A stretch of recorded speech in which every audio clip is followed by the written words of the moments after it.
Bismillahirrahmanirrahim. Assalamualaikum warahmatullahi wabarakatuh. Alhamdulillahi rabbil alamin. Allahumma salli wa sallim wa barik ala habibina Sayyidina Muhammad wa ala ali Sayyidina Muhammad, amma ba'd. Allahumma ja'al jam'ana hadha jam'an marhuman mubarakan wa zidna imanan wa yaqinan wa fikhan wa ilman nafi'an. Waghfir lana warhamna wa liwalidina wa limasyayikhina fid din wa liman 'allamana walau harfan wa liman tasabbaba fi hadzal khairil 'azim. Allahumma arzuqhum ujuran jariyah fi mawazini hasanatihim yawma la yanfa'u malun wa la banun illa man atallaha biqalbin salim. Ma'asyiral muslimin wal muslimat, bapak-bapak, ibu-ibu, saudara-saudari sekalian, ikhwan wa akhwat fillah, barakallahu fikum. Alhamdulillah, pagi hari ini Allah Subhanahu wa taala memudahkan untuk melanjutkan kajian rutin kita setiap hari Ahad jam 9 sampai jam 10 nanti insyaallah. Sebenarnya kajian kita itu adalah sirah, dan saya juga sudah menyiapkan materi sirah, tapi saya pikir hari ini berhubungan dengan kemerdekaan Indonesia. Alangkah baiknya kalau kita bahas tentang kemerdekaan Indonesia.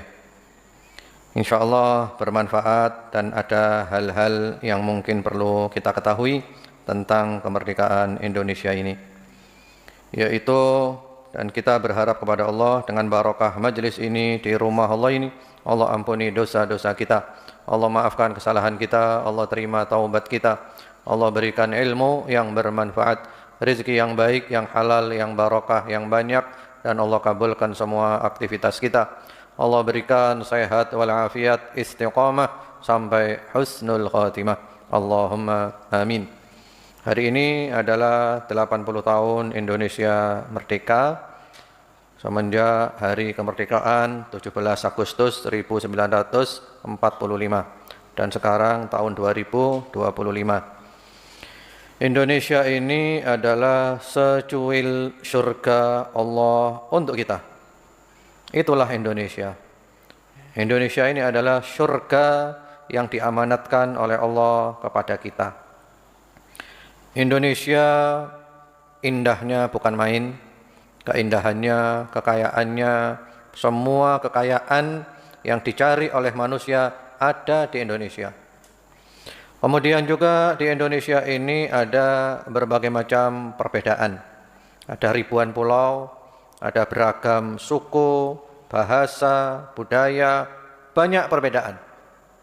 Yang lebih hebat, yang istimewa adalah bukan karena perbedaan itu, tapi bangsa Indonesia mampu bersatu dalam keragaman. Walaupun berbeda, tapi tetap bisa bersatu. Itu sesuatu banget luar biasa. Nikmat yang luar biasa. Indonesia harus kita jaga, kita pelihara, kita rawat, dan kita syukuri. Allah Subhanahu wa taala berfirman di dalam surat Ar-Rahman, dan itu oleh Allah diulang sampai 31 kali. Fabi ayyi ala'i rabbikuma tukadziban. Maka nikmat Tuhanmu yang manakah yang kamu dustakan?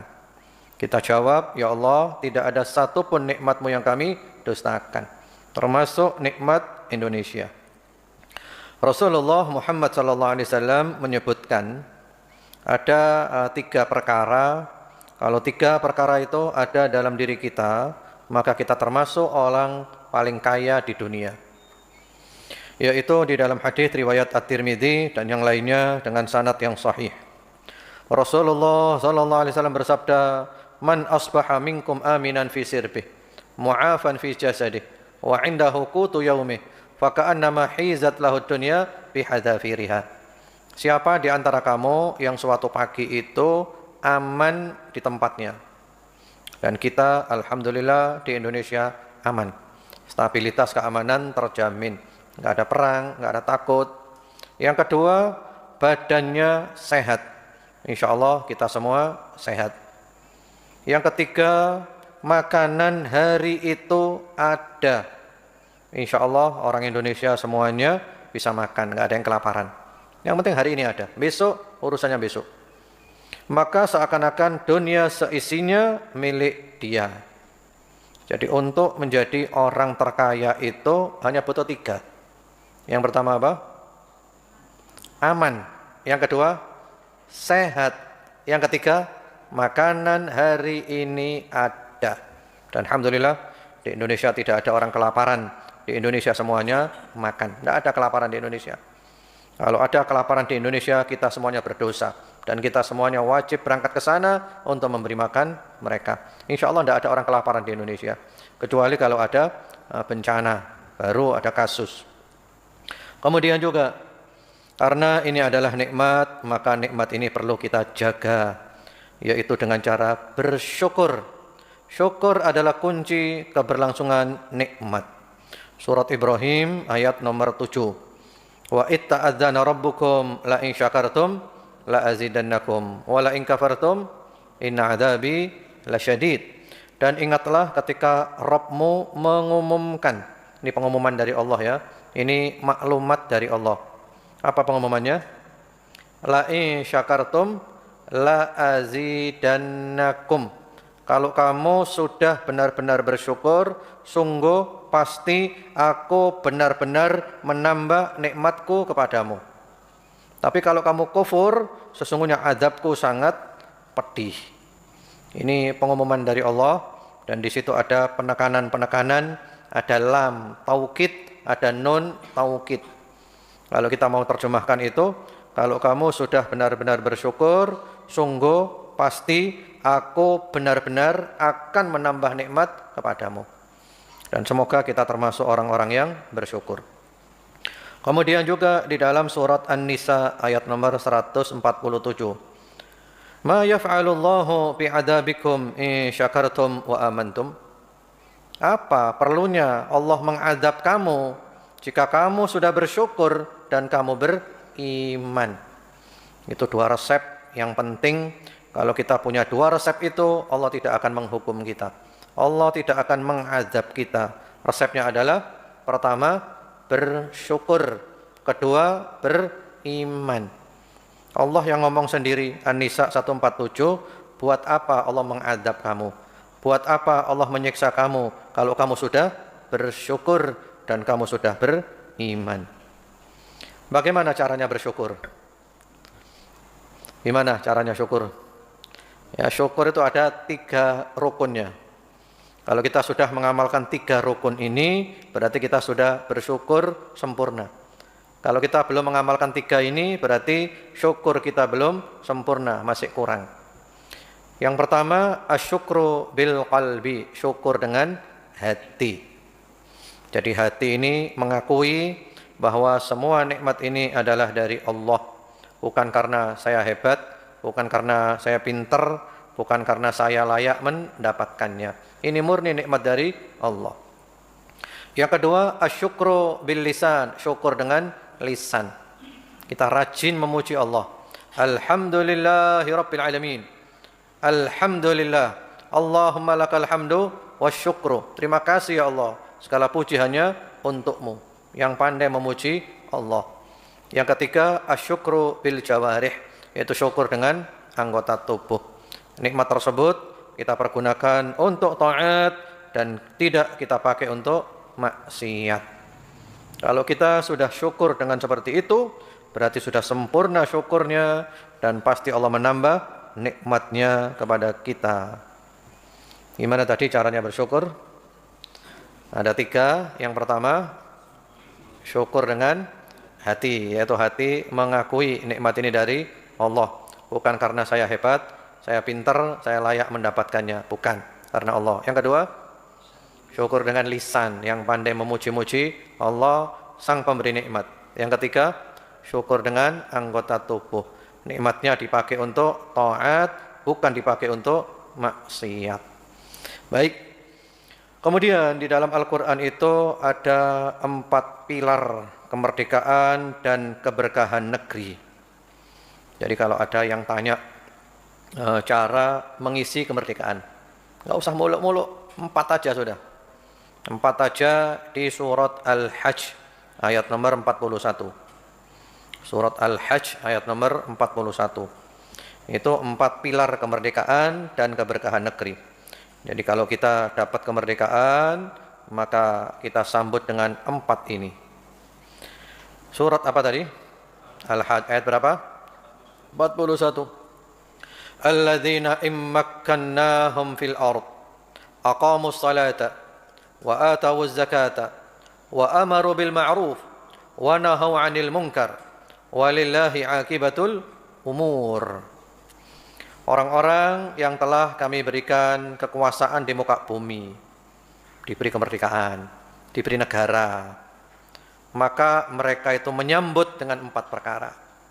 Yang pertama adalah aqamus shalah, mengisi kemerdekaan dengan mendirikan sholat. Ya, sholat dengan baik dan benar. Ini sumber kekuatan rohani, sumber ketenangan, cara nyambung dengan Allah Subhanahu wa ta'ala, sholat. Jadi cara mengisi kemerdekaan nomor 1 itu adalah mendirikan sholat. Sholat bukan asal sholat, tapi sholat dengan baik dan benar. Karena banyak orang sholat tetap dibakar di neraka. Wawailul lil musallin alladzina hum an salatihim sahun. Bahkan Nabi menyebut ada orang sholat 60 tahun, semua sholatnya tidak ada yang diterima oleh Allah. Sholat swidak tahun ditolak kabeh. Kenapa? Boleh jadi dia menyempurnakan rukuknya, tapi tidak menyempurnakan sujudnya, atau menyempurnakan sujudnya tapi tidak menyempurnakan rukuknya, tidak tumakninah. Nah, supaya sholat itu bernilai, maka perlu ada 3 poin di dalam sholat kita. Yang pertama, menjaga waktunya. Yang kedua, menjaga tata caranya. Yang ketiga, menjaga kekhusyuannya. Insya Allah kalau 3 ini kita jaga, sholat kita akan menyelamatkan kita. Yang pertama, jaga apanya? Waktunya. Innas salata kanat 'alal mu'minina kitaban mawquta. Salat ada waktunya. Kita harus ikut waktu tersebut. Yang kedua, jaga tata caranya. Shallu kama ra'aitumuni usalli, kata Nabi. Salatlah kamu sebagaimana kamu melihat aku salat. Kita meneladani sifat salat Nabi Muhammad sallallahu alaihi wasallam. Yang ketiga, menjaga kekhusyuannya. Qad aflahal mu'minun alladzina hum fi salatihim khashi'un. Itu yang pertama. Yang kedua, cara mengisi kemerdekaan supaya negeri ini berkah adalah wa atawuz zakah, yaitu membayar zakat. Membersihkan harta, menolong fakir miskin, menguatkan solidaritas bangsa, bayar zakat. Insya Allah kalau penduduk Indonesia bayar zakat semuanya, insya Allah tidak ada orang yang minta-minta di Indonesia ini. Kemudian yang ketiga, wa amaru bil ma'ruf, yaitu melaksanakan amar ma'ruf, menyebarkan kebaikan. Jadi kita saling menasehati, menyebarkan kebaikan, nyuruh orang untuk sholat, nyuruh orang untuk zakat, nyuruh orang untuk berbuat baik, terus menyebarkan kebaikan. Kemudian yang keempat, wa nahau 'anil munkar, nahi munkar, mencegah kerusakan dan kemaksiatan. Jadi kita saling menasehati, kalau orang berbuat buruk itu dicegah. Orang korupsi dicegah, orang menyalahgunakan tambang dicegah, orang menebang pohon sembarangan dicegah. Ini kalau kita sudah mengamalkan 4 ini, insya Allah negeri ini menjadi negeri yang barokah. Dan itulah diantara bentuk syukur atas nikmat kemerdekaan. 4 pilar kemerdekaan dan keberkahan negeri. Yang pertama apa? Mendirikan sholat. Yang kedua, bayar zakat. Yang ketiga, amar ma'ruf. Yang keempat, nahi mungkar. Jadi kita tidak boleh membiarkan kemungkaran. Ya, kemungkaran itu banyak, termasuk kemungkaran dalam ibadah dan termasuk kemungkaran dalam kehidupan sehari-hari, korupsi dan semisalnya. Termasuk yang lalu itu ada di Kota Malang, sebuah toko jualan khomer. Kemudian membuat video singkat promo atau iklan, yang mana iklannya benar-benar melukai hati masyarakat. Jadi diajak masyarakat untuk minum khomer. Dan alhamdulillah semua masyarakat bergerak dan langsung tokonya ditutup. Ya, Pak Wali Kota langsung bergerak, DPRD juga langsung bergerak, dan tokonya langsung ditutup. Kalau enggak bahaya, bisa dibakar nanti. Kenapa kita harus peduli dengan yang seperti ini? Karena kalau Allah itu murka, lalu Allah menurunkan azab, yang kena siapa? Semuanya. Anda tidak bisa bilang, ojo ngurusi aku, lo aku harus ngurus kawan. Lalu Allah nurunkan azab, sing kena awakmu tok ta? Aku melok kena. Kecuali kalau kamu maksiat sendiri-sendiri di rumahmu sembunyi-sembunyi, saya tidak tahu. Itu memang urusanmu dengan Allah. Kalau kamu sembunyi-sembunyi singitan, itu urusan sampai Gusti Allah awakmu dewe-dewe. Tapi kalau sudah terang-terangan, itu urusan kita bersama. Karena ketika Allah menurunkan azab, yang kena semuanya. Lek moro gunung apa Semeru meledos, sing kena sapa? Kabeh kena untuk daerah itu. Kemudian berikutnya lagi, apa sih merdeka itu? Apa merdeka itu, Rek? Ayo, apa merdeka itu? Merdeka menurut antum itu apa? Apa merdeka itu? Iya, bebas apa maksudnya? Apa? Dari penjajah. Apa? Apa merdeka itu? Apakah kita sudah merdeka? Ya. Merdeka itu kalau menurut Ibnul Qayyim rahimahullahu taala di dalam Al-Qasidah An-Nuniyah, yaitu beliau mengatakan, harabu minar riqqil ladzi khuliqu lahu wa bulu biriqqin nafsi wasyaitani. Kita hidup ini pasti jadi budak, pasti, enggak ada pilihan. Saya, antum dan semuanya urip iki pasti jadi budak.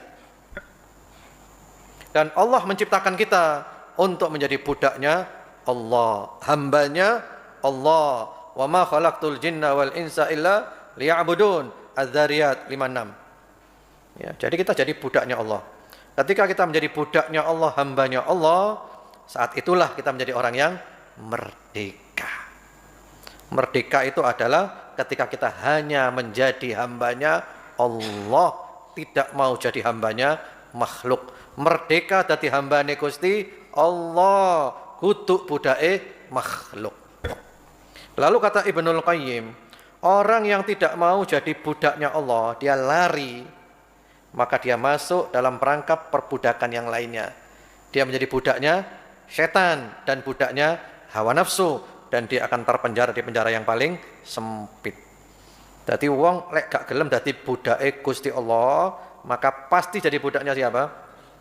Budaknya hawa nafsu dan budaknya setan. Dan dia akan terpenjara di penjara yang paling sempit. Jadi merdeka itu adalah ketika kita menjadi hambanya Allah, tunduk kepada aturan Allah, selalu berada di relnya Allah Subhanahu wa taala, yaitu merdeka. Kemudian juga di dalam Al-Qur'an surat Quraisy, yang mana Allah berfirman, li'ilafi Quraisy ilafihim rihlatash syita'i was-shaif falyabudu rabb hadzal bait alladzi at'amahum min ju' wa amanahum min khauf. Di sini kalau kita lihat, negara itu dikatakan makmur, sejahtera kalau di dalamnya itu ada 3. Jadi negara itu makmur dan sejahtera kalau di dalamnya itu ada 3. Yang pertama-tama, falyabudu rabb hadzal bait, yaitu kita bebas beribadah. Dan Indonesia, alhamdulillah, masya Allah, tabarakallah, kita bebas beribadah. Betul apa enggak? Di Indonesia ini bebas beribadah. Bahkan masuk di dalam Undang-Undang Dasar 45, yaitu kita diberi kebebasan dalam beragama. Ibadah bebas, tidak ada larangan. Alhamdulillah, kita sudah dapat ini. Yang kedua, alladzi at'amahum min ju'. Yang kedua, negara dikatakan makmur dan sejahtera itu kalau rakyatnya tidak ada yang kelaparan. Semuanya bisa makan. Dan alhamdulillah kita juga sudah dapat ini. Apalagi sekarang ada program presiden. Makan apa namanya programnya itu? Apa? Apa istilahnya itu? Apa? MBG, makan bergizi. Iya. Makan bergizi gratis. MBG itu. Makan bergizi gratis. Alhamdulillah, terima kasih. Ya, itu dari Allah melalui Pak Prabowo. Itu dari Allah. Yang memberi makan Allah melalui Pak Pak Prabowo. Presidennya kan Pak Prabowo kan? Iya, itu dari Allah, cuman melalui kebijakan presiden kita. Alhamdulillah. Ojo dilokno tok presiden iku. Wis sing kei mangan dilokno. Mangane gak enak. Oh, ojo dikeplak kon iki nih. Gak terima kasih ngelokno tok. Ya enak iki dadi presiden coba kon, iso kon. Presiden iku mikir wong 200 juta gak gampang. Apamu mikir bojo siji wis ngelu ison. Ojo ngelokno tok ya. Mimpin iku angel. Doakan, jangan dicaci maki, doakan. Doakno ya, mudah Pak Prabowo dijogom ya Allah, dilindungi Allah. Iya kan? Diberi orang-orang dekat yang setia, yang membisiki dengan bisikan yang positif, yang mereka itu mikir supaya rakyat ini sejahtera, keadilan ditegakkan, rakyatnya disejahterakan, seperti itu. Alhamdulillah. Jadi alladzi at'amahum min ju', Indonesia sudah dapat, enggak ada orang kelaparan, semuanya dapat makan. Yang ketiga, wa amanahum min khauf, yaitu terjamin stabilitas keamanan. Alhamdulillah ini aman, kalau ono perang, kalau ono wedi, kalau ono apa, aman. Nah, terima kasih kepada Pak Polisi, terima kasih kepada Pak TNI. Doakno, ojo dilokno tok, ojo diajak tukaran. Doakan ya, dimotivasi kembali kepada yang tadi, amar ma'ruf nahi mungkar dengan cara yang terbaik, bukan anarkis dan semisalnya. Jadi Indonesia dapat tiga-tiganya ini. Yang pertama, di Indonesia kita bebas beribadah, menyembah Allah Subhanahu wa taala. Yang kedua, di Indonesia semuanya makan, enggak ada yang kelaparan. Yang ketiga, di Indonesia stabilitas keamanan terjamin. Alhamdulillahi rabbil alamin. Syukur kepada Allah supaya ditambah nikmatnya. Indonesia terang benderang, enggak ada Indonesia gelap. Yang gelap itu dirimu sendiri. Iya, gak oleh warang ngono itu namanya pesimis. Orang beriman nggak boleh pesimis, itu adalah doa-doa yang negatif, tidak boleh doa negatif. Indonesia baik-baik saja, selamanya baik-baik saja, dilindungi Allah, dijaga Allah, semuanya akan sejahtera dan keadilan akan ditegakkan. Kemudian resep untuk mendapatkan negeri yang makmur itu dijelaskan oleh Allah di surat Al-A'raf ayat nomor 96. Al-A'raf 96. Walau anna ahlal qura amanu wattaqau lafatahna 'alaihim barakatin minas sama'i wal ard walakin kadzdzabu fa akhadnahum bima kanu yaksibun. Kalau penduduk suatu negeri itu beriman dan bertakwa, pasti kami akan buka untuk mereka barokah-barokah dari langit dan dari bumi. Tapi mereka mendustakan, maka kami hukum mereka karena perbuatan mereka. Jadi kalau penduduk negeri ini beriman dan bertakwa, itu barokah sampai Gusti Allah dibuka kabeh. Barokah teko langit mudun, barokah teko bumi metu kabeh. Luar biasa.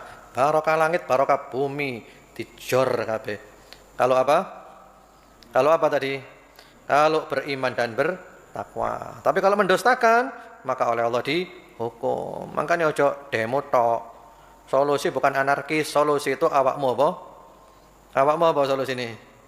Awakmu amanu wattaqau, beriman dan bertakwa. Kudu anarkis. Lale anarkis, siapapun presidennya negara ini akan kacau. Bahkan yang paling kita khawatirkan itu adalah ketika ada yang menunggangi. Ya podo wong Indonesia di ya Pak no dikongkon tukaran. Wis tak iku ada pemainnya itu. Itu namanya proxy war. Ya, bahasa Jawa itu apa? Nabok nyilih tangan. Jadi gak mumet antum, proxy war, mumet antum. Apa itu? Nabok nyilih tangan. Jadi itu ada yang main di belakang. Yang dipakai adalah orang Indonesia. Wis pokok podo Indonesia tukaran, iku ana pemaine, hati-hati awakmu. Apa meneh podo wong Islami tukaran, hati-hati ana sing main ning mburi iku. Sing main sapa? Ya wis golek ana dhewe, gampang golek ini. Ya, itu namanya apa? Proxy war. Itu kita mau dihancurkan. Indonesia nikmat. Jangan mau diadu domba, jangan pernah hadir kalau diajak memberontak. Jangan pernah hadir kalau diajak untuk berbuat anarkis. Itu tidak menyelesaikan masalah. Sing rugi sapa? Lek ana pemberontakan, sing mati sapa? Sing mati sapa? Sing mati ya wong Indonesia dhewe. Sing mati ya wong Islam dhewe. Sing untung sapa? Sing ndek mburine sing untung pemainnya itu, ya, yang membiayai semuanya itu. Jadi jangan pernah mau diajak memberontak, jangan pernah hadir kalau ada pemberontakan, jangan pernah mau kalau diajak anarkis, jangan pernah hadir kalau ada anarkis. Solusinya adalah amanu wattaqau, beriman dan bertakwa. Kemudian juga surat Al-A'raf ayat 56. Al-A'raf 56. Wala tufsidu fil ardi ba'da islahiha wad'uhu khawfan wa tama'a inna rahmatallahi qaribum minal muhsinin. Jangan membuat kerusakan di bumi setelah perbaikannya. Ya, supaya negeri ini makmur, jangan berbuat kerusakan. Termasuk kerusakan itu adalah kesyirikan. Termasuk kerusakan itu adalah korupsi. Termasuk kerusakan itu adalah merusak tambang-tambang. Termasuk kerusakan itu adalah menebang pohon sembarangan dan seterusnya. Jangan berbuat kerusakan. Kemudian juga surat An-Nahl ayat nomor 112. An-Nahl 112. Wa daraballahu mathalan qaryatan kanat aminatan mutmainnah ya'tiha rizquha ragadan min kulli makan fakafarat bi an'amillah fa'adaqaha Allahu libasal ju'i wal khawfi bima kanu yasna'un. Surat apa tadi? An-Nahl ayat berapa? 112. Allah memberikan contoh sebuah negeri yang aman, damai, sejahtera, makmur, rezekinya datang dari segala penjuru. Wis pokok luar biasa negeri iki. Namun ternyata penduduknya membalas dengan kufur terhadap nikmat-nikmatnya Allah. Penduduknya maksiat kepada Allah, penduduknya menyekutukan Allah, penduduknya menyalahgunakan, ya korupsi dan seterusnya, maka oleh Allah dihukum, diberikan kelaparan dan diberikan ketakutan. Jadi salah satu bentuk hukuman Allah itu adalah Allah memberikan kelaparan, nggak ada makanan, dan Allah memberikan ketakutan, nggak ada keamanan. Jadi kalau solusi langit dengan solusi bumi itu berbeda. Solusi di langit apa? Apa tadi solusi langit? Solusi langit itu ya beriman, bertakwa, bersyukur. Solusi langit ngono. Lah solusi bumi apa? Berontak. Ya beda. Solusi langit itu bukan rebutan kekuasaan. Solusi langit itu adalah memperbaiki dengan cara yang terbaik tanpa membuat kerusakan. Kemudian surat Ar-Rum ayat 41. Ar-Rum 41. Zaharal fasadu fil barri wal bahr bima kasabat aydin nas liyudhiqahum ba'dalladzi 'amilu la'allahum yarji'un. Telah tampak kerusakan di daratan dan di lautan karena hasil perbuatan tangannya manusia. Supaya mereka merasakan sebagian dari hasil perbuatan mereka itu, supaya mereka kembali kepada Allah. Jadi negara iki rusak, sing ngerusak sapa? Ya, sing ngerusak menungso dhewe, kerusakan di daratan dan di lautan. Termasuk kerusakan itu adalah pergaulan bebas, perzinahan di mana-mana. Wabil khusus LGBT. Wabil khusus kaum gay, laki suka dengan laki. Naudzubillah. Itu kalau sudah ada seperti itu berarti ngundang apa? Azabnya Allah. Ya, wahai azab turunlah. Oh, naudzubillah. Makanya kita nggak boleh diam kalau ada kemungkaran-kemungkaran seperti itu. Termasuk juga kemungkaran itu adalah riba. Kalau sudah ada riba di mana-mana, ya riba, naudzubillah, itu berarti kita sudah mengizinkan azab untuk turun. Dan sekarang di mana-mana serba riba. Sistemnya sistem kapitalis. Bahkan sekarang ini zina itu luar biasa, perzinahan. Orang berzina tidak merasa bersalah. Ono wong 5 waktu nang masjid. Nang masjid 5 waktu. Lek bengi tahajud, poso sunnah, rajin umroh, haji. Kemudian juga loman bersedekah. Tapi subhanallah belum meninggalkan zina. Jadi main perempuan dia tidak bisa meninggalkan. Jadi zina seakan-akan tidak merasa berdosa. Baik. Jadi kerusakan yang ada ini adalah hasil ulah manusia. Terutama kalau kita pergi ke luar pulau, ke Kalimantan dan yang lainnya, itu banyak kerusakan-kerusakan gara-gara apa? Gara-gara apa? Tambang. Waduh, kejam banget manusia ini, kejam banget. Nanti ada aja ulama-ulama yang bela, ulama-ulama jahat, ulama-ulama su, bukan menyuruh pada kebaikan, tapi malah membawa dalil-dalil untuk melanggengkan kejahatan dan kedoliman. Itu kan tidak apa-apa dimanfaatkan. Iya maksudnya, sing manfaatnya itu sapa ngono lho. Sing ngrasakno iku sapa? Misale oleh 1 triliun, yang sampai ke rakyat paling berapa? 1 juta paling. Sing liyane nang ndi? Nang ndi sing liyane? Hilang kabeh. Ya negara iki masyaallah, Indonesia iki suwo gepol.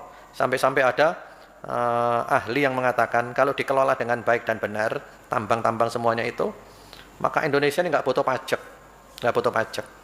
Bahkan masing-masing rakyat dapat berapa? 20 juta. Antum gak ada kerja turu tok wis 20 juta antum. Arek bayi-bayi 20 juta. Kalau dikelola dengan baik dan benar. Nah, sekarang masih belum, makanya kita doakan semoga pemimpin-pemimpin Indonesia oleh Allah dimampukan untuk mensejahterakan rakyat. Rakyatnya sejahtera, keadilan ditegakkan. Baik. Jadi kerusakan ini adalah hasil ulah manusia. Kemudian ada nasihat yang sangat bagus dari Al-Imam Ibnul Qayyim rahimahullah ta'ala di dalam kitabnya Ad-Da' wad Dawa. Kata beliau, apa yang menyebabkan iblis dikeluarkan dari surga dan diusir serta dilaknat? Iblis kan mula-mula di surga kan, lalu dia diusir, dilaknat, dikutuk gara-gara apa? Gara-gara maksiat. Kemudian apa yang menyebabkan penduduk bumi ditenggelamkan pada masa Nabi Nuh alaihi salam? Penduduk bumi tenggelam semuanya zaman Nabi Nuh gara-gara apa? Gara-gara maksiat. Apa yang menyebabkan kaum 'Ad dihancurkan oleh angin? Gara-gara maksiat. Apa yang menyebabkan dibinasakannya kaum Nabi Lut alaihi salam? Gara-gara maksiat. Apa yang menyebabkan tenggelamnya Fir'aun dan kaumnya? Gara-gara maksiat. Apa yang menjadikan Qarun dibenamkan ke dalam bumi beserta semua harta dan keluarganya? Gara-gara maksiat. Kalau mereka semua dihukum gara-gara maksiat, bagaimana dengan kita? Kita pun juga bisa dihukum kalau kita tetap bermaksiat. Karena beberapa kali itu ketangkep basah ya di Jakarta dan sekitarnya itu kaum gay, jumlahnya puluhan bahkan ratusan. Jadi mereka itu massal, bahkan mereka ikut gym, ya ikut fitness. Oh dempal antum, padahal lanang pada karo lanang, awake dempal. Ya subhanallah. Lah itu kalau tidak dibereskan itu berarti mengundang apa? Mengundang azab. Kemudian juga melecehkan ulama, menghina Al-Quran, menghina sunnah Nabi dan seterusnya. Kemudian berikutnya lagi ada sebuah nasihat yang sangat indah dari Al-Imam Amirul Mukminin Ali ibn Abi Thalib radhiyallahu taala anhu. Sayyidina Ali mengatakan, "Ma nazala bala'un illa bidambin wala rufi'a illa bitaubatin." Tiadalah bala turun melainkan karena dosa. Tidaklah bala itu diangkat melainkan karena tobat. Jadi penyebab semua bencana ini adalah apa? Kalau ada yang bilang Indonesia terpuruk gara-gara apa? Gara-gara apa? Gara-gara aku bermaksiat. Ya, nggak usah nyalakan orang. Jangan cari kambing hitam. Yang salah itu kita. Karena kita banyak berbuat maksiat. Semua bencana itu turun gara-gara dosa. Antum perlu beli buku. Ini buku recommended, pakai banget. Bukunya Ibnul Qayyim yang berjudul Ad-Da' wad Dawa. Dulu namanya itu Al-Jawabul Kafi liman sa'ala 'anid dawa'i syafi. Dan sekarang lebih dikenal dengan Ad-Da' wad Dawa. Ada terjemahannya, diterbitkan oleh Pustaka Imam Asy-Syafi'i, warnanya hijau. Itu buku bagus. Saya ngajar buku itu di beberapa majelis taklim ibu-ibu. Di buku itu hampir seluruhnya itu khusus bahas dampak buruk daripada dosa dan maksiat. Tidak ada dosa yang gratis.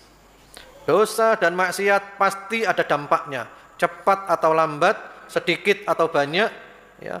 Kemudian juga kepada diri kita, kepada keluarga kita, kepada tetangga kita, kepada negara kita, dan seterusnya. Sampai-sampai Hajar Aswad. Hajar Aswad artinya apa itu? Artinya apa? Batu hitam yang di pojokannya Ka'bah itu kan? Itu sejarahnya bagaimana batu hitam itu? Dari mana itu aslinya? Ya, disebutkan di dalam hadis sahih bahwasanya al-hajarul aswad hajarun minal jannah asyaddu bayadan minats thalj fasawwadathu khotoya bani Adam.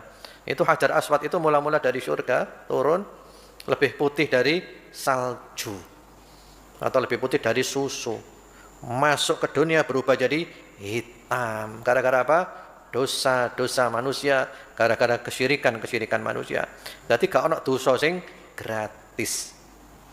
Sampai-sampai di situ juga disebutkan oleh Ibnul Qayyim, riwayat-riwayat dari nabi-nabi terdahulu, bahwa kalau kita merasa mendapat pemimpin yang buruk, mendapat pemimpin yang dolim, itu jangan nyalahkan siapa-siapa. Berarti kita terlalu banyak dosa. Pemimpin yang buruk itu adalah salah satu cara Allah menghukum kita. Karena kita banyak dosanya. Dikai pemimpin sing welek. Lalu kata Sayyidina Ali, kalau kita ingin bala itu dicabut, bala itu dihilangkan, solusinya adalah tobat. Ya apa cara nih ngejak wong se-Indonesia tobat ya apa cara nih? Lek tobat dhewe-dhewe lah gampang ya. Antum tobat, aku tobat. Nah sing liyane durung tobat gak iso tobat kabeh. Bagaimana caranya? Tobat kolektif ya. Se-Indonesia tobat kabeh. Gimana cara paling efektif itu? Ngejak wong se-Indonesia gawe tobat kabeh. Supaya apa? Supaya Allah mencabut balak dari Indonesia menjadi negeri yang makmur.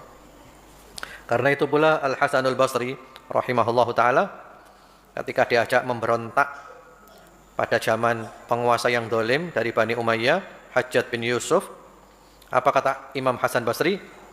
Ya, Allah memberi kamu pemimpin yang dolim seperti Hajjaj bin Yusuf, itu adalah hukuman dari Allah. Berarti kakean dosa. Solusinya apa? Solusinya tobat, balik nang Gusti Allah. Karena kalau kamu melawan pakai pedang, pedangmu akan kalah. Ya, pedangmu akan kalah. Itu anaknya siapa itu? Tolong dianu anaknya. Tertibkan ya. Jadi pemimpin yang dolim itu adalah salah satu bentuk hukuman Allah Subhanahu wa ta'ala. Solusinya adalah tobat, bukan solusinya itu adalah memberontak. Kita memberontak pasti kalah, ditumpas kita. Dulu pernah ada zaman salafus saleh namanya Ibnul Ash'ath. Ya, dia itu memprovokasi, mengajak pemberontakan penguasa yang dolim termasuk Hajjaj bin Yusuf. Dia keliling kemana-mana memprovokasi. Al-Hasanul Basri tidak mau. Itu malah nasihati, lalu beliau dituduh ini ulama bodoh, ulama apa, dicaci maki. Akhirnya mereka tetap memberontak. Hasilnya apa? Hasilnya semuanya ditumpas. Termasuk Ibnul Ash'ath, ada satu versi mengatakan dia itu terpojok dan dia akhirnya mati bunuh diri. Ajur kabeh, mati kabeh. Akhirnya baru mereka menyesal, mereka mengatakan ya laitana kunna ata'na. Aduhai, sekiranya kami dulu taat kepada Al-Hasanul Basri, terlambat wis ajur kabeh. Ya. Sehingga Syekhul Islam Ibnu Taimiyah rahimahullahu taala setelah membahas pemberontakan-pemberontakan zaman salafus saleh dulu, ini kesimpulan beliau. Ya, kesimpulan indah kata beliau, fala aqamu dinan wala abqau dunya. Pemberontakan itu tidak bisa untuk menegakkan agama. Dan pemberontakan itu tidak menyisakan dunia. Itu kata-kata luar biasa itu ya. Jadi jangan bermimpi agama tegak melalui pemberontakan, dan jangan berharap dunia akan bisa selamat gara-gara pemberontakan. Agama ajur, dunia ajur kabeh. Ya. Karena kalau ada pemberontakan di Indonesia, naudzubillah ya, semoga Allah jaga, Allah lindungi, berarti nanti kita mundur. Ya, berabad-abad kita mundurnya nanti. Balik nol maneh. Ya, padahal ini Indonesia maju. Ya, tidak boleh mundur. Indonesia maju menuju yang terbaik. Kemudian berikutnya lagi adalah surat An-Nur ayat 55. Ini pamungkas ya. Surat An-Nur 55 itu pamungkasnya itu. Wa'adallahu alladhina amanu minkum wa 'amilus shalihat la yastakhlifannahum fil ardh kama stakhlafal ladzina min qablihim wa la yumakkinanna lahum dinahum alladzi irtada lahum wa la yubaddilannahum min ba'di khaufihim amna ya'budunani la yusyrikuna bi syai'a wa man kafara ba'da dzalika fa ulaika humul fasiqun. Surat apa? An-Nur ayat berapa? 55. Di sini ada 3 janji Allah. Ada 3 janji Allah. Yang pertama janji Allah itu la yastakhlifannahum fil ard kama stakhlafal ladzina min qablihim. Allah akan menjadikan kita sebagai khalifah di muka bumi, generasi yang memakmurkan bumi. Itu janji yang pertama. Janji yang kedua, wala yumakkinanna lahum dinahumul ladzi irtadalahum. Allah akan menjadikan agama Islam ini tegak di muka bumi. Islam tegak di muka bumi. Janji yang ketiga, wala yubaddilannahum min ba'di khaufihim amna. Allah akan mengganti ketakutan dengan keamanan. Ya, dikasih aman, gak ono takut. Itu janji Allah. Apa yang pertama tadi janjinya? Allah akan menjadikan khalifah, generasi yang memakmurkan bumi ini. Yang kedua, Allah menjadikan agama Islam tegak di muka bumi. Yang ketiga, Allah mengganti ketakutan dengan keamanan. Tapi untuk mendapatkan janji Allah itu ada syaratnya. Apa syaratnya? Yang pertama, wa'adallahu alladhina amanu minkum. Syaratnya beriman dulu. Ya, beriman dengan baik dan benar. Ya, iman saja, banyak di antara kita itu ketika ditanya, iman itu definisinya apa? Banyak yang tidak tahu. Ya, beriman dengan baik dan benar. Yang kedua, wa'amilus salihat, yaitu beramal soleh, banyak berbuat kebaikan. Ikut ajarannya Nabi Muhammad sallallahu alaihi wasallam, tidak menyimpang dari ajarannya Nabi Muhammad sallallahu alaihi wasallam. Yang ketiga, ya'budunani, beribadah kepada Allah. Ibadah nang Gusti Allah, nyembah Gusti Allah. Kemudian yang keempat, la yusyrikuna bi syai'a, tidak menyekutukan Allah dengan suatu apapun. Gak syirik, gak nyekutukan Gusti Allah. Kemudian yang kelima, wa man kafara ba'da dzalik, tidak kufur. Tidak kufur. Ya, berarti rajin bersyukur, tidak kufur. Kemudian yang keenam, yang terakhir, faulaika humul fasikun, tidak fasik. Tidak melanggar aturan-aturan Allah, tidak melakukan dosa-dosa besar, atau tidak terus-menerus dalam dosa. Cepat-cepat taubat, tidak terjerumus dalam dosa. Jadi untuk mendapatkan 3 janji Allah itu ada 3 syaratnya. Ada 6 syaratnya. Kalau kita sudah melaksanakan 6 syarat itu, pasti Allah berikan janjinya. Kalau kita belum melaksanakan 6 syarat itu, ya jangan minta janjinya Allah dulu. Yang pertama apa tadi? Beriman dengan baik dan benar. Yang kedua, beramal soleh yang sesuai dengan ajarannya Nabi Muhammad SAW. Yang ketiga, ibadah kepada Allah. Yang keempat, tidak syirik, tidak menyekutukan Allah. Kemudian yang kelima, tidak kufur, ya, pandai bersyukur, tidak kufur. Yang keenam, tidak fasik, tidak melanggar aturan-aturan Allah, tidak terus-menerus dalam dosa, tidak melakukan dosa besar. Kalau terjerumus di dalamnya, segera tobat kembali kepada Allah Subhanahu wa taala. Jadi, solusi terbaik untuk menjaga negeri ini adalah rajin-rajin bertobat. Surat An-Nur ayat nomor 31 yang terakhir. Surat An-Nur 31. Wa tubu ilallahi jami'an ayyuhal mu'minun la'allakum tuflihun. Dan bertaubatlah kepada Allah kamu semuanya, wahai orang-orang yang beriman, supaya kamu sukses. Jadi lek kepingin sukses, rajin-rajin taubat, menyesali dosa, tidak berbuat lagi, janji tidak akan ngulangi selama-lamanya. Kalau ada urusan dengan orang diselesaikan. Alhamdulillah. Baik, itu aja. Saya kira insya Allah cukup. Dan inilah yang dinamakan dengan takdir. Saya tadi sama sekali tidak ada pikiran untuk bahas masalah ini. Saya di tas saya bawa buku sirah kayak itu. Tadi rencana yang jadi ngaji sirah. Oh subhanallah, tiba-tiba saya dapat pikiran, ya sekarang ini pas hari kemerdekaan, ya sudah bahas kemerdekaan aja, spontan. Kebetulan saya bahannya juga sudah punya. Alhamdulillah, inilah namanya takdir, dan semoga bermanfaat. Mudah-mudahan Allah jaga negeri kita, Allah lindungi negeri kita, Allah selamatkan negeri kita. Yang kita harapkan itu adalah keadilan ditegakkan dan rakyatnya disejahterakan. Mudah-mudahan harapan itu ada, selalu ada, dan terus-menerus ada, dan kita tidak boleh putus asa. Baik, itu dulu aja. Kalau ada yang mau tanya boleh silakan kirim di WA saya. Ini sudah ada beberapa yang masuk sesuai dengan waktunya ya, sampai jam 10. Assalamualaikum warahmatullahi wabarakatuh. Waalaikumsalam warahmatullahi wabarakatuh. Ustadz, kita tahu 80 tahun Indonesia merdeka.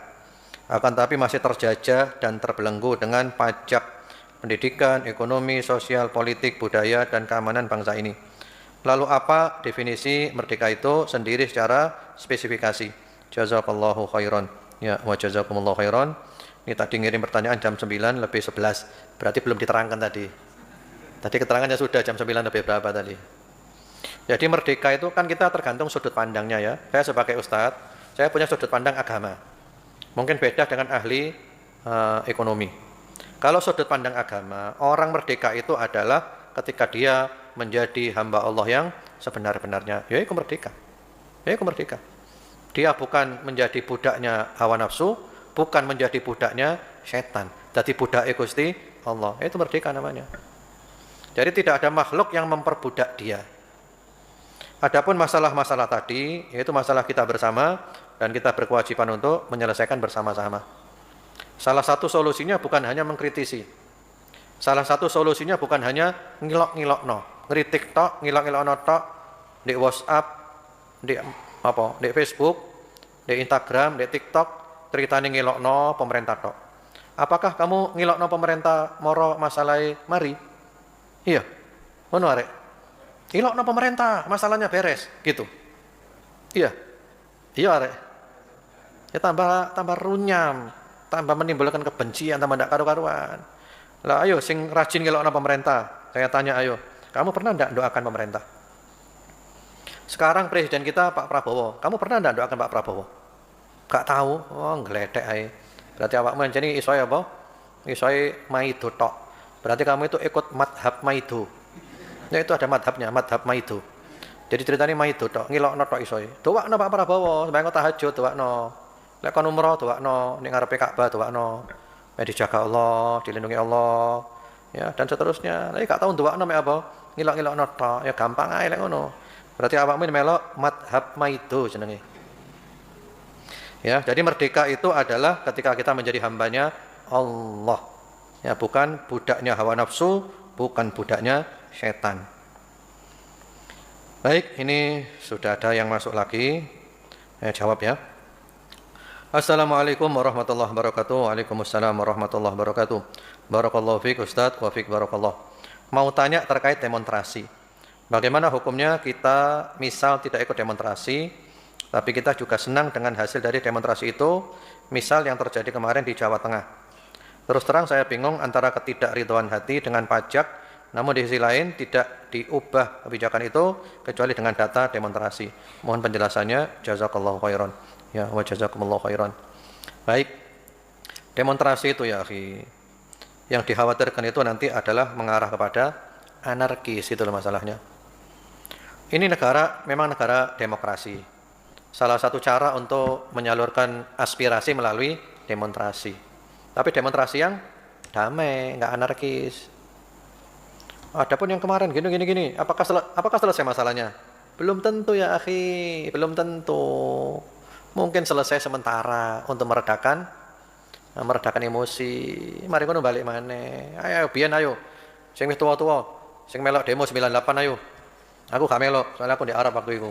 Antum melok ayo. Buang gak kabeh, berhasil menurunkan Pak Harto. Hasilnya apa saiki? Reformasi iki. Hasilnya kayak gondolmu kabeh iki. Tambah gak karu-karuan Indonesia hasilnya. Iya, saya waktu di Arab waktu itu. Pak Harto dilok-ilokno. Pak Harto itu Masya Allah bapak pembangunan itu. Dilok-ilokno entek ngamek di demo dengan bangga berhasil menurunkan Pak Harto. Hasilnya apa saiki? Tambah gak karu-karuan negara. Gak ono isine kabeh korupsi. Iya, ini hasilnya apa? Reformasi, pemberontakan itu tidak menyelesaikan masalah. Paling selesai masalah mek diluk tok. Awakmu senenge diluk tok, ngono lho. Mari ngono, gak karu-karuan tambahan. Contohnya Yaman. Ini yang paling nyata itu Yaman ya, dan saya terlibat di sana masalahnya. Ya 2 kali ke Yaman. Waktu itu kan pemimpinnya kan presidennya Ali Abdullah Saleh kan. Memang terkenal dia itu korup. Ya semua pemimpin rata-rata korup lah. Lalu terjadi demonstrasi di mana-mana untuk menumbangkan Ali Abdullah Saleh. Demo. Ini demo. Wah, mereka dengan bangga kalau sudah berhasil demonya itu mendatangkan orang banyak. Akhirnya subhanallah ketika itu, waktu itu masih kita lihat melalui parabola ya. Saya sudah bilang kepada teman-teman yang nonton waktu itu, ini Yaman bakal kacau Yaman ini. Ternyata benar. Setelah Ali Abdullah Saleh tumbang, mereka seneng kan? Seneng mereka, tumbang kan? Apakah masalahnya selesai? Selesai masalahnya. Setelah Ali Abdullah Saleh tumbang, tambah gak karu-karuan Yaman. Diadu domba, termasuk sunnah dengan Syiah. Padahal di Yaman itu sunnah Syiah dari dulu sudah hidup berdampingan. Tidak ada ribut, tidak ada apa. Di Son'a biasa. Bahkan di tempatnya Syekh Mukbil sekalipun, di Damaj, itu markasnya Syiah. Tapi ahli sunnah di sana bisa punya pondok. Artinya bersatu lah. Ya beda-beda akidah tapi tidak sampai tukaran.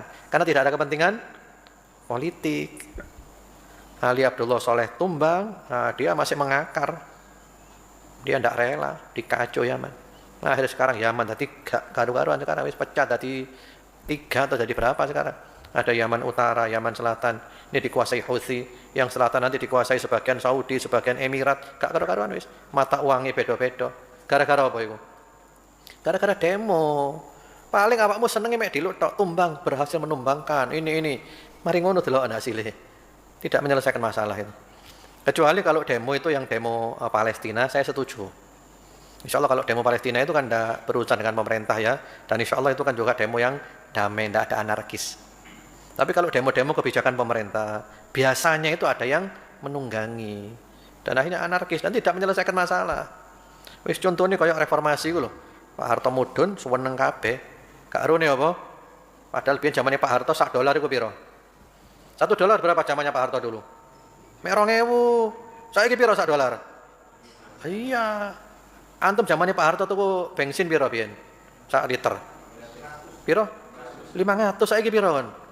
Nah, 10 tahun mundake akeh ya. Betul, saya dulu kalau ngisi mobil penuh itu 10 tahun yang lalu itu mek piro? 10 penuh Nek. Iku sekitar 100.000. Saiki 500.000 hari. Mundake akeh hari kamu fakat. Subhanallah. Sehingga Pak Harto sekarang ini mengatakan, piye enak zamanku toh. Ya, baik itu aja ya. Semoga bermanfaat. Allah jaga kita, Allah lindungi kita, Allah selamatkan kita. Allah berikan sehat walafiat, istiqamah sampai husnul khatimah. Wa sallallahu wasallam ala sayyidina Muhammadin wa ala alihi walhamdulillahi rabbil alamin. Subhanakallahumma bihamdika asyhadu an la ilaha illa anta astaghfiruka wa atubu ilaik. Wassalamu alaikum warahmatullahi wabarakatuh.